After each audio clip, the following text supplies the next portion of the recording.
नमस्कार, आप देख रहे हैं नेक्स्ट 9 न्यूज़ और मैं हूं आपके साथ मनीष कुमार सैनी। महाकुंभ की शुरुआत 13 जनवरी से होने वाली है। इसको लेकर प्रशासन ने सभी तैयारियां पूरी कर ली हैं।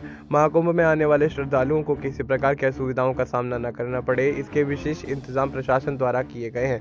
मुख्यमंत्री योगी आदित्यनाथ खुद महाकुंभ की तैयारियों की मॉनिटरिंग करते हुए नजर आ रहे हैं। सीएम योगी आदित्यनाथ ने बुधवार को ये कहा था कि इस महाकुंभ में 40 करोड़ श्रद्धालुओं के आने की संभावनाएं जताई जा रही हैं, जिससे प्रदेश में 2 लाख करोड़ रुपए तक की आर्थिक वृद्धि होने की उम्मीदें दिखाई दे रही हैं। योगी आदित्यनाथ ने एक सम्मेलन को संबोधित करते हुए कहा कि प्रधानमंत्री नरेंद्र मोदी के नेतृत्व और मार्गदर्शन में भारत अपनी प्राचीन विरासत पर गर्व कर रहा है। उन्होंने कहा कि महाकुंभ भारत की आध्यात्मिक और सांस्कृतिक धरोहर का परिचायक है। यह आयोजन देश और दुनिया के लोगों को अपनी प्राचीन परंपराओं पर गर्व करने और अपनी सांस्कृतिक जड़ों को समझने का अवसर प्रदान करता है। सीएम ने कहा कि इस आयोजन का उद्देश्य न केवल धार्मिक आस्था को प्रोत्साहित करना है, बल्कि आने वाली पीढ़ियों के लिए प्रेरणा और मार्गदर्शन भी प्रदान करना है। उन्होंने कहा कि केंद्र और राज्य सरकारें संतों के सानिध्य में इस आयोजन को सफल और सुविधाजनक बनाने के लिए निरंतर प्रयास कर रही हैं। योगी आदित्यनाथ ने कहा कि इस बार का महाकुंभ एक भव्य, दिव्य और डिजिटल आयोजन होगा। श्रद्धालुओं की सुविधा के लिए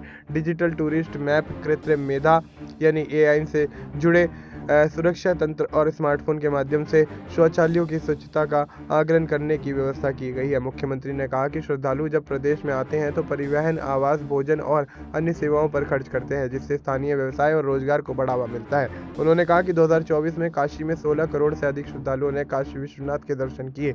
वहीं अयोध्या में जनवरी 2024 से सितंबर तक श्रद्धालुओं की संख्या 13 करोड़ 55 लाख से अधिक रही।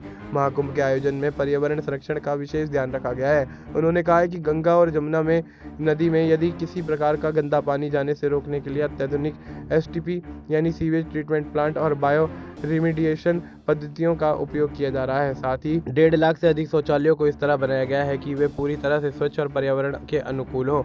महाकुंभ को लेकर सरकार पर निशाना साधने वाले नेताओं को लेकर मुख्यमंत्री योगी आदित्यनाथ ने कहा है कि वे लोग हैं जो अपनी विरासत को भारत की विरासत के साथ जोड़ने की जगह विदेशी आक्रांताओं की विरासत के साथ जोड़ने पर गौरव की अनुभूति करते हैं और उसी का अनुसरण भी करते हैं। अब ऐसे में महाकुंभ को लेकर जिस तरह से योगी आदित्यनाथ तैयारियां करते हुए नजर आ रहे हैं और उत्तर प्रदेश की सरकार जिस तरह से यहाँ पर तैयारियों में जोरों शोरों से बढ़ चढ़ कर हिस्सा लेती हुई नजर आ रही है, तो अब यही देखना होगा कि महाकुंभ में जिस तरह से श्रद्धालुओं के आने की उम्मीद जताई जा रही है कि क्या इस तरह से श्रद्धालुओं की संख्या में यहाँ पर बढ़ोतरी होती हुई नजर आती है, और ऐसे में महाकुंभ को लेकर किस तरह से लोगों के अंदर उत्साह है, ये देखते ही बनता है। फिलहाल आपको इस मुद्दे पर क्या कुछ लगता है, आप अपनी राय हमें कमेंट करके बता सकते हैं। बाकी देश और दुनिया से जुड़ी तमाम जानकारी के लिए आप देखते रहिए नेक्स्ट 9 न्यूज़।